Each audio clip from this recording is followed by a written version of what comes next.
नरसिंह द्वादशी व्रत। दुर्वासा जी कहते हैं, मुनिवर, पहले कहे हुए व्रत की भांति फाल्गुन मास के शुक्ल पक्ष में नरसिंह द्वादशी व्रत होता है। विद्वान पुरुष उस दिन उपवास करके विधि के साथ भगवान श्री हरि की आराधना करें। ओम नरसिंहाय नमः कहकर भगवान नरसिंह के चरणों की, ओम गोविंदाय नमः से उर्वों की, ओम विश्वभुजे नमः से कटि प्रदेश की, ओम अनिरुद्राय नमः से वक्ष स्थल की, ओम सितिकंठाय नमः से कंठ की, ओम पिंकशेषाय नमः कहकर शिरोदेश की, ओम असुरध्वंसनाय नमः से चक्र की तथा ओम तो आत्मने नमः से कहकर शंख की, चंदन एवं फूल एवं आदि के द्वारा सम्यक प्रकार से पूजा करनी चाहिए। तत्पश्चात भगवान के सामने 2 सफ़ेद वस्त्रों से संपन्न एक कलश रखने का विधान है। उस कलश पर एक तांबे का पात्र अथवा अपने वित्त के अनुसार काष्ठ या बांस का पात्र रखकर उसके ऊपर भगवान नरसिंह की स्वर्णमय मूर्ति पधरानी चाहिए। घड़े में रत्न डालकर द्वादशी के दिन पूजा करने के उपरांत भगवान की वह प्रतिमा वेद के विशेषज्ञ ब्राह्मण को अर्पण करते हैं। महामुनि, इस प्रकार का व्रत करने पर एक राजा को जो फल मिलता था उसे मैं कहता हूँ, सुनो। किम पुरुष वर्ष में भारत नाम से विख्यात एक धार्मिक राजा रहते थे। उन्हें एक पुत्र हुआ जिसका नाम वत्स था। किसी युद्ध में शत्रुओं से हारकर वह केवल अपनी स्त्री के साथ पैदल ही वशिष्ठ जी के आश्रम पर गया और वहीं रहने लगा। इस प्रकार वहाँ उनके आश्रम पर रहते कुछ दिन बीत गए।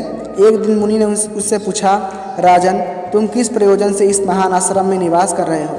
राजा वत्स ने कहा, भगवान, शत्रुओं ने मुझे परास्त कर मेरा राज्य तथा खजाना छीन लिया है, अतः असहाय होकर मैं आपकी शरण में आया हूँ। आप अपने उपदेश प्रदान द्वारा मेरे चित्त को शांत करने की कृपा कीजिए।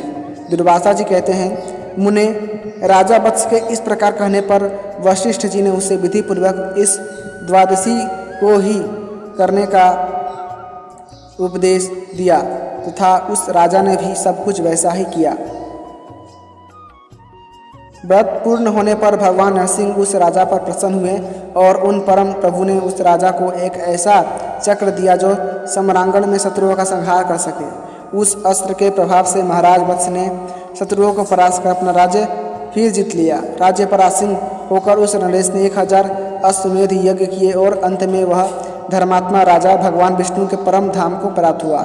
मुने, पापों का नाश करने वाले यह नरसिंह द्वादशी धन्य है। तुम्हारे पूछने पर मैंने इसका वर्णन कर दिया। अब तुम इसे सुनकर अपनी इच्छा के अनुसार जैसा चाहें करो। अतः वराह पुराणे 1/4 अध्याय संपूर्णम। इसी के साथ वराह पुराण का 41वां अध्याय समाप्त हुआ। अतः वराह पुराणे 24 अध्याय वामन द्वादशी व्रत। दुर्वासा जी कहते हैं, मुने, इसी प्रकार चैत्र मास के शुक्ल पक्ष में वामन द्वादशी व्रत होता है। इसमें भी संकल्प कर रात में उपवास करके भक्ति के साथ देवादिदेव भगवान श्री हरि की पूजा करनी चाहिए। पूजा की विधि यह है कि ओम वामनाय नमः इस मंत्र से भगवान के दोनों चरणों की, ओम विष्णवे नमः कहकर उनके कटिभाग की, ओम वासुदेवाय नमः से उदर की और ओम संकर्षणाय नमः कहकर हृदय की, ओम विश्वभृते नमः से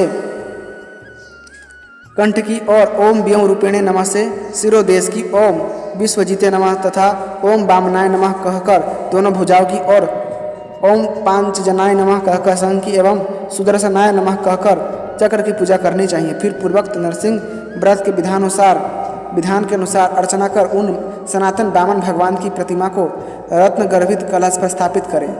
चतुर साधक पहले बताए हुए पात्र पर भगवान वामन की शक्ति के अनुसार सुवर्ण में मूर्ति स्थापित करें और सब कृत्य करें।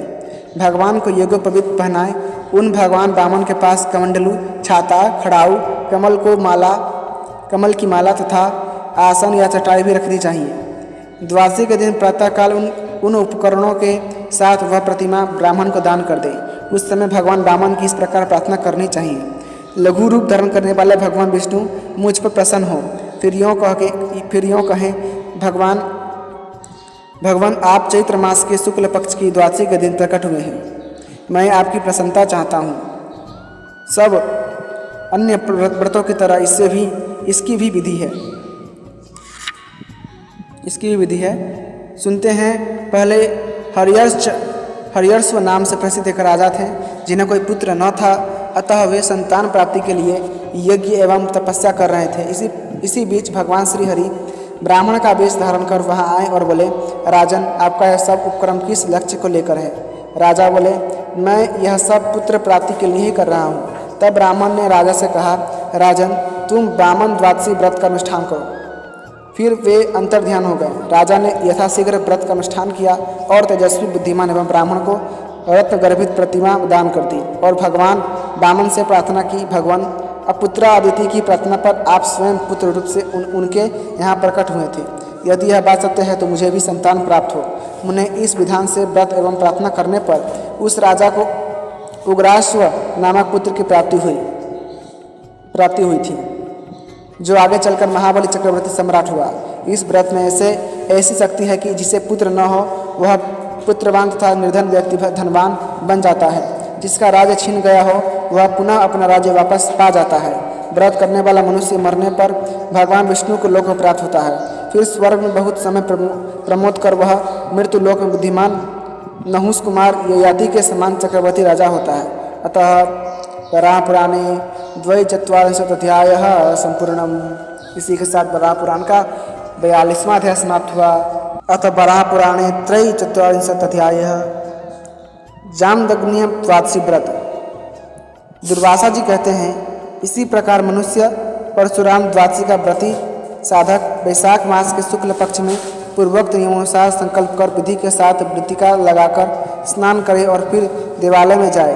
व्रती पुरुष को भक्ति पूर्वक भगवान श्री हरि के अवतार परशुराम की ओम जामदग्न्याय नमः से चरण और सर्वधारिणी नमः से उदर एवं ओम मधुसूदनाय नमः से कटी प्रदेश, ओम श्रीवत्सधारिणी नमः से जंघा, ओम छत्रांतकाय नमः से भुजाओं और ओम सितिकंठाय नमः से केहुनी और ओम पांच जनाय नमः से शंख, ओम सुदर्शनाय नमः से चक्र तथा ओम ब्रह्मांड धारिणी नमः से शिरोदेश की पूजा करें। इसके बाद पहले के ही तरह सामने एक कलश स्थापित करें। उसके ऊपर भगवान परशुराम की मूर्ति स्थापित कर पूर्वोक्त नियमानुसार 2 वस्त्रों से उसे आच्छादित करें। कलश पर बांस के बने पात्र में परशुराम जी की आकृति वाली सुवर्ण की प्रतिमा स्थापित करें। प्रतिमा के दाहिने हाथ में फरसा धारण कराएं। फिर उसकी पुष्प, चंदन एवं अर्घ्य आदि उपचारों से पूजा करें। भगवान के सामने श्रद्धा भक्ति पूर्वक पूरी रात जागरण करें। प्रातःकाल सूर्योदय होने पर स्वच्छ वेला में वह प्रतिमा ब्राह्मण को दे दे। इस प्रकार नियम पूर्वक व्रत करने से जो फल प्राप्त होता है उसे सुनो। प्राचीन समय की बात है, वीरसेन नाम के एक पराक्रमी तथा भाग्यशाली राजा थे, जो पुत्र प्राप्ति के लिए तीव्र तपस्या कर रहे थे। महर्षि याज्ञवल्क्य का आश्रम वहां से निकट ही था। अतः एक दिन वे उन्हें देखने आए। उन तेजस्वी ऋषि को पास आते देखकर राजा वीरसेन हाथ जोड़कर खड़े हो गए और उनका विधिवत स्वागत किया। तत्पश्चात याज्ञवल्क्य मुनि ने पूछा, धर्मज्ञ राजन, तुम्हारे तप करने का क्या प्रयोजन है? तुम कौन सा कार्य करना चाहते हो? राजा वीरसेन ने कहा, महर्षि, मैं पुत्रहीन हूँ, मुझे कोई संतान नहीं है द्विजवर। इस कारण तपस्या द्वारा अपने शरीर को मैं सुखाना चाहता हूँ। याज्ञवल्क्य जी बोले, राजन, तपस्या में बड़ा क्लेश उठाना पड़ता है, अतः तुम यह विचार छोड़ दो। मैं तुम्हें अत्यंत सरल उपाय बताता हूँ, उसे करने से तुम्हें अवश्य पुत्र प्राप्त हो जाएगा। फिर उन्होंने उस यशस्वी राजा को इस वैशाख मास के शुक्ल पक्ष में होने वाला यही परशुराम द्वादशी व्रत बतलाया। पुत्र के विलासा रखने वाले राजा वीरसेन ने भी पूर्ण विधि के साथ यह व्रत संपन्न किया। फलस्वरूप उन्हें राजा नल जैसा परम धार्मिक पुत्र प्राप्त हुआ। जिन पुण्य श्लोक राजा की कीर्ति अब तक संसार में गाई जाती है। यह तो इस व्रत के फल का प्रासंगिक उल्लेख मात्र हुआ। वस्तुतः जो यह व्रत करता है उसे सुपुत्र तथा जीवन भर विद्या, श्री और कांति सब सुलभ हो जाती है और परलोक में उसे जो सुख होता है वह कहता हूँ, सुनो। इस व्रत को करने वाले व्यक्ति 1 कल्प तक अप्सराओं के साथ आनंद करते हुए ब्रह्मा जी के लोक में रहते हैं। फिर जब पुनः सृष्टि आरंभ होती है तब वे चक्रवर्ती राजा होते हैं और 30,000 वर्षों की उन्हें लंबी आयु प्राप्त होती है। अतः त्रय चतुर्शिंतो अध्याय यह संपूर्ण। इसी के साथ वराह पुराण का 43वां अध्याय समाप्त हुआ। यदि आपको ये वीडियो अच्छी लगती है तो कृपया करके इस चैनल को सब्सक्राइब करें, वीडियो को लाइक करें, अपने दोस्तों के साथ जरूर शेयर कीजिएगा। धन्यवाद। जय श्रीमन्नारायण।